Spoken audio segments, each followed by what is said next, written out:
Well, hi, everybody, and welcome back to the Ascension Playground. This is your friend Ursie, and today I'm here to talk to you about the number one card for the major arcana, known as the Magician. The Magician.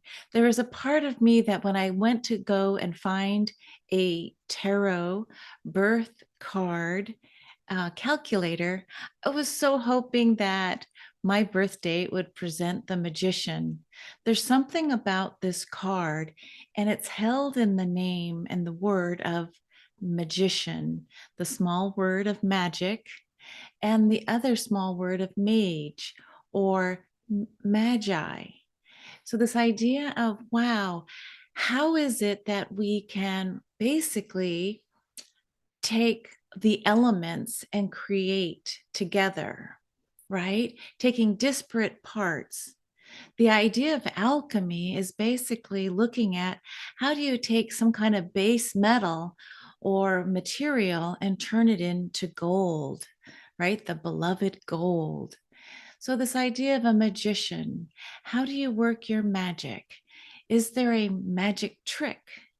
And so, for us here in the third dimension, it's learning we can bring magic in for good and magic in for other. It's one of those beautiful principles of that which I focus upon manifests. And so magic happens consciously and I believe subconsciously or unconsciously. Like, are you unconsciously bringing in that which you don't want? But you're such a powerful creator, right? What you focus on and give energy to manifests. So let's play this game and see what the magician for the major arcana, the first number one tarot, has to share with us. Let's see. If you have time, go ahead and go back to the beginning where I did just recently talk about the Fool and understanding how that card brings an energy forward for us to begin our hero's journey. All right, so I'm going to start here because as I'm creating this idea of having a heartfelt intention, show me, tell me more, help me feel into this energy now in 2023 of is there another way to use this light language to bring us into more of a quantum experiencing of the 22 major arcana. Again, these are just archetypal energies being held in plain sight to help echo back this picture book of wisdom that might show us glimpses into our own journey here on earth. Okay, but of course, I can't help but look at are there any galactic connections as I zoom and I focus and I tune my heart into each of these major arcana cards? I'm not a tarot reader. I'm just one with a lot of curiosity and delight. So let's go see. Here we have what's called the Rider-Waite deck. And this is the Magician's card. So you can see that beautiful infinity symbol is above his head. The card is predominantly yellow, that beautiful light of the sun. And in his hand, his right hand, right, mastery, out in the world, he's holding a double terminated wand. But you see the roses, perhaps indicating the Rose Mystery Schools. And on a table in front of him, he has basically the four primary elements in the cards, which is earth, air, fire, water, cups, pentacles, swords, and rods. There's various different names, of course, as we've evolved over the past several hundred years working with the cards. But the magician, oh magician, what do you have to share with me? You can see he's wearing a white robe of purity with a red top robe of, life and energy, making things happen. But that infinity symbol above his head says everything. And you can see another white ribbon is on his forehead, perhaps even covering up his third eye. So I'm just tuning into the colors and I'm just saying predominantly yellow, the joy of light, with the passion and fire of being alive with red. So mostly yellow, red, and white. Here we are now opening up the tarot, the 22 major arcana, which basically means the 22 big secrets held in energy. So we're opening up this book of wisdom. And if you watch Gaia TV and Theresa Bullard, she places this beautiful 22 in a very specific rotation of a mandala. So we have the Fool at the top, who's going to make his and her hero's journey around the wheel. So the magician is next, working towards the path of spirit incarnating into matter. So we're in a descending position. Later, as we traverse the wheel, we'll be moving towards ascension. But first, for our journey, we're opening up this book of wisdom and we're going from card 0, the Fool, to now card number 1, the Magician. So I'm placing the magician in the center of the wheel, and I'm calling in the galactic and cosmic families to help come play with us, help us understand. If you're listening and you have an insight and you feel comfortable, feel free to chat or put a comment in the chat line. Above me, I found this image of the master creator, right? But this one is taking the spheres, the planets of our solar system, and juggling them with the many hands. I see the magician as coming into the third dimension and doing something similarly, but only with our key elements. Again, earth, air, fire, water. So it's taking this idea of playing galactically and bringing it into the third dimension, to the earth school, of which is a lower density, lower frequency. I mean, why would any soul want to come here? Right? The answer sometimes is linked, or often is linked, to this idea that it's through this hard lessons of duality that we travel the wheel of the 22 major arcana, so that then we can find a way to expand and learn from life's experiences. You know, at the end of the day, at the end of life, what do we carry with us? We don't carry our possessions. We don't bring our children and loved ones with us. We don't bring the boat, the car. We don't bring the stuff. What we do carry in our hearts are our experiences. So I'm inviting the magician, this major arcana, card number 1. Tell us what you have to share with us as far as this human journey. Right away, we're opening up to this idea of, by doing this, always asking for our super consciousness to arrive, to align with our higher self in our third dimensional beingness. Okay, so we're playing with a different kind of state of awareness of who we are. So, magician, show us the path. What is alchemy? How do we work with money, with matter, bringing spirit into these very mundane, how to survive in the third dimension, right? The sword, the wand, the cup, our emotional selves, our sense of how to protect and serve our boundaries, and then how to work with nature. So these are some of the questions that the magician is holding just in the visual of the card that was created. Now, I've shared this prior, but I'm going to remind us, when we look at the tree of life as holding 22 sacred pathways for our soul to travel. So we're looking at the Kabbalah, the tree of life, and we started at the crown, right? The first Sephirot. And we saw from the crown to the wisdom, the second Sephirot was the path of the fool. In this case, instead of the fool, I'm just going to say for the young soul, the new soul arriving first, knowing nothing, right? I'm just here as presence.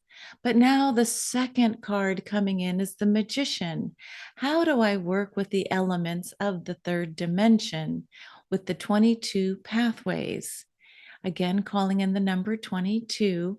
How is it that I will build a journey, the architecture of these 22 pathways? So, the Magician, tell us and show us what you know. Just echoing again from the crown, from, let's say, the head of the Elohim, of which we're all a fractal of, right? So, how do we move from the first Sephiroth to the third Sephiroth now, which is Bina or understanding? So, moving from, let's say, our crown chakra now to understanding, that is the pathway of the Magician. Help me to understand. Again, the fool was going from the crown to wisdom, or the second Sephiroth of Chokmah. So, where the first fool wanted wisdom, now we're looking at, I want to understand this wisdom. Interesting. I just love that old man sitting there, kind of like our bodies embodying this archetypal wisdom. So, what is it that we know about the Magician card? It is connected to Mercury, the planet, but also Mercury, the god. Before we go there, I want to point up to the flame letter of Beth. So, the flame letter is carrying and guiding the light of the Magician, the first card in the major arcana. Right next to me here is a symbol of what's called the caduceus. We see the two snakes entwined. We could look at that as Kundalini energy with the seal or the caduceus of the healer. This is the mark of one who is medical doctor or medicine, right? So, but it's connected to Mercury, this god who flies around. He can go from the highest heights to the upper worlds of Mount Olympus, to this world of the third dimension, and even into the underworlds. The only God that can bring messages and transport throughout all the realms. So, this knowingness of Mercury is kind of like an overlay of helping us understand the magician. Yes, the magician is presenting as perhaps masculine, but today I think we can look at it as more carrying masculine and feminine, right? That which is the magician within us. So instead of polarizing male female, let's just say the magician as carrying Hermes, who is the product of the masculine and the feminine principle together. you know so I'm just going to leave it at that with this idea of Hermes carrying both male and female energies with the card of the magician, the magi. Here we are now taking a brief moment to look at the solar system, bringing in our science. Found this beautiful picture of Mercury. And one of the thoughts was because Mercury travels so fast, orbits so quickly around the sun, it is known as the first planet. So interesting, right? That the magician is card number 1, and its planet Mercury is the first planet closest to the sun, our star named Sol. So the ruler, Mercury, from an astrological perspective, rules the zodiacal signs of Gemini, the twins, and Virgo. So let's see, what are some other names for Mercury? The ancients would say Hermes, the swift footed messenger. And let's see, of the gods, able to go, yes, up to the heavens and into the underworld, visiting Zeus above and Pluto, or going into Hades below. This idea of the upper world, the middle world, and then the world below. Interesting archetypal energies. So let's see what I put next. The magician, trying to track based on what is these layers of meaning for these tarot cards, Where is the galactic resonance? So, pulling the thread, following the rabbit hole through, we see the glyph for Mercury. You can see it's a circle with a little bit of like, these are the wings, right, of the winged god, with kind of the cross of matter, spirit, and matter, right? So, spirit coming down into earth, matter. So, we see that cross. So there is this connection with Mercury that started coming forward with me to this idea that this card is also connected to Thoth or Toth, right? So Hermes, Mercury, Toth, ancient Egyptian. This could be the same being. This could be the equivalent energy kind of coming back through the ages, but maybe presenting itself anew. All right. So, who is the Egyptian god Thoth? Why is this one so important? And why does it look so funny with a human body and a bird head, or an ibis to be specific? The ibis and Toth and Egypt, rulership, helping to guide the humans. So there's also sometimes images of Toth with a baboon head. It was said that both the ibis and the baboon were favorite animals of Toth. And so, because they're his favorite or her favorite, they would put that kind of hybrid kind of energy. So you see, there are artworks and hieroglyphs where this image comes forward. Tell us more about this magician, this magi.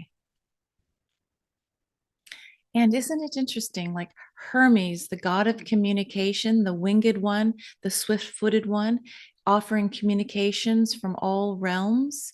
That also Thoth is being noted as the god of writing, right? So it's teaching humans how to start writing beyond the oral tradition, bringing civilization into more structure.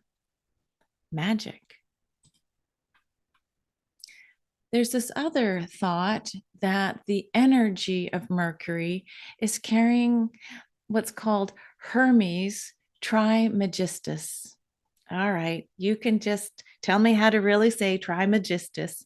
But all that means is you see more of a human person, right, with a hat that's 3 levels high. It's called thrice great. He was so smart, so above the normal human collective that paying homage to Hermes Trismegistus, who is noted for writing the Hermetic wisdom books.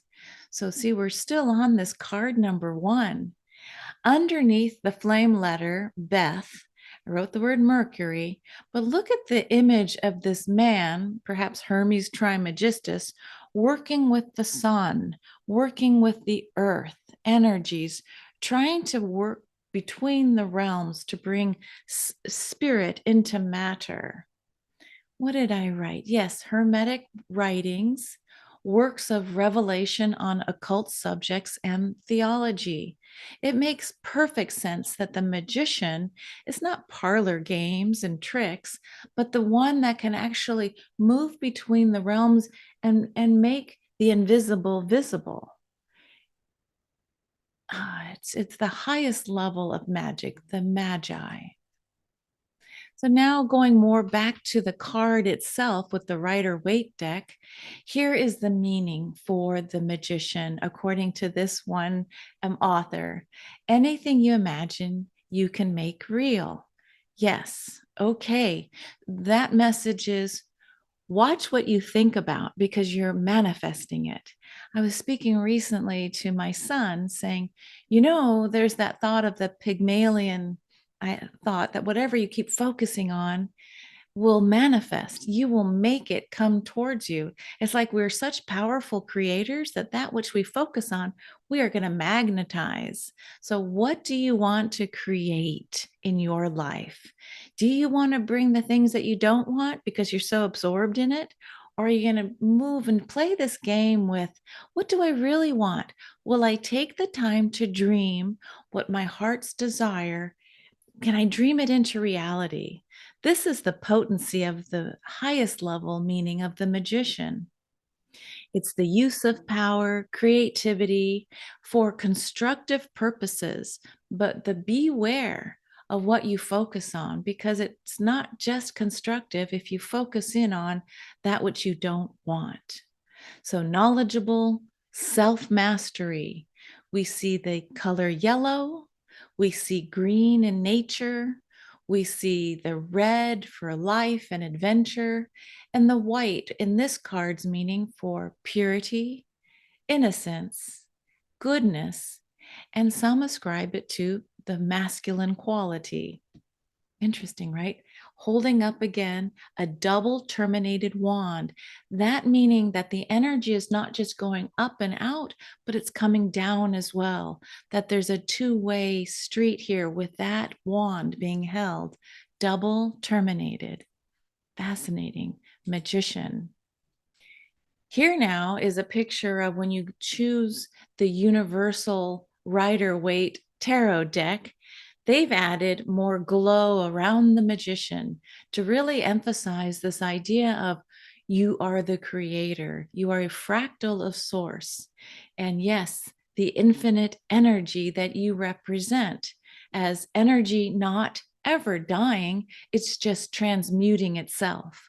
So while we're all here in the third dimension, what is it that we want to create? So we look at, yes, the wand as channeling energy. The cup on the table of the magician is representing emotional intelligence. The sword is a representation of air, which is about communication, the mind. The pentacle, I see that as more about connecting us into the matters of the earth. So oftentimes that represents money. In this case, they're saying it represents burdens or life purpose, but it has to do with this exchange. You know, money is energy. Without it, how far do you go? The table itself is representing right now, this now moment. And I love that the idea of the roses and the lilies. I see the roses as being connected to the sacred mysteries of the divine feminine, that the lilies represent the Christ energy of peace. Here we go. What's next? All right. So we're back in the cosmos, folks. And what do we see? The position of the magician's card, again with Theresa Bullard, showing us the fool at the head. Now here, you as the new young soul, if this is part of your birth card by doing the calculator, this is the position. You're number 2 in line, but number 1 is the card because the fool is 0. So what do I want to share with you next? I'm going to show you that the magician is bookended by, yes, the fool, the new soul coming in, incarnating into this dimension with the magician, learning how to work magic with spirit into matter, remembering that what we focus on manifests through our creativity. But next to the magician is the high priestess.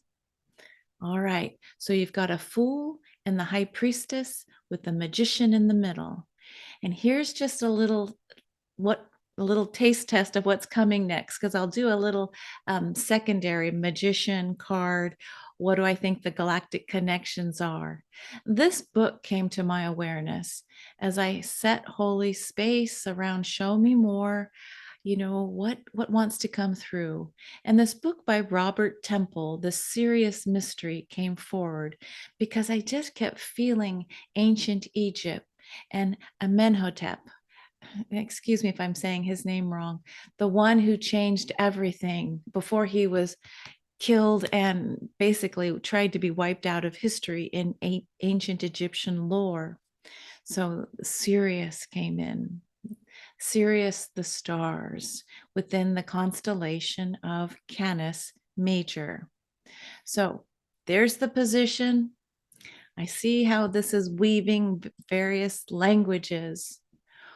The little snippet that I'm going to give next is there an energetic connection between the beautiful major arcana of the magician and the star family from Sirius? Is there a bridge? And in these thoughts, another constellation has come up in my thinking, and that is going back to Lyra. And so I'm going to share a little bit about that. But this principal card, the Magician, is holding more predominant masculine energy. So the male archetype, masculine, the one that says, yes, I'm asserting out in the world. When we get to the High Priestess, it's the feminine, receptive. So when we learn the language of astrology, you know there's yin and there's yang energy, masculine, feminine. It's not always about male over female or female over male, but this idea of within the duality of masculine and feminine principles, who will help guide us with this archetype of the magician as together we go forward. So let me stop sharing for a moment. I'm not sure exactly why the major arcana are calling me now. It's perhaps more of a question about let's play, let's see what happens. I know that many of you listening, if you've studied the tarot for years, will know more about the specifics around the cards, how to use them as divinatory, ways of seeing yes, no answers, or show me the energy about this relationship, etc. The part that I love with Theresa Bullard talking about putting the arcana in more of a mandala is her idea that these are 22 pathways of our multidimensional selves. Some are being acted out here on planet Earth in this lifetime, in parallel lifetimes, but also in past lifetimes, not just on planet Earth. Her thought about our multidimensionality was you could be having, let's say, acting out the magician card on another star, on another planet, in another system. This is where it gets very interesting to me. And so it hooked my attention, and it helped dovetail in the work that Julia Balaz is doing with galacticastrochart.com, some of her work about our galactic heritage and our soul connections by looking at our birth information, looking at the wisdom that we carry with us. As a painter, it makes sense to me with this idea of we're all energy and we're carrying energetics, not just with the Akashic records of our Earth lifetimes, but the galactic Akash as well. And then working with these 22 pathways. At the end of this, it'll be fun to see how we circle back to the Fool again and having a new beginning, maybe not even in this universe. So thanks for listening. Thanks for playing. And we'll see you next time on the Ascension Playground. Bye for now.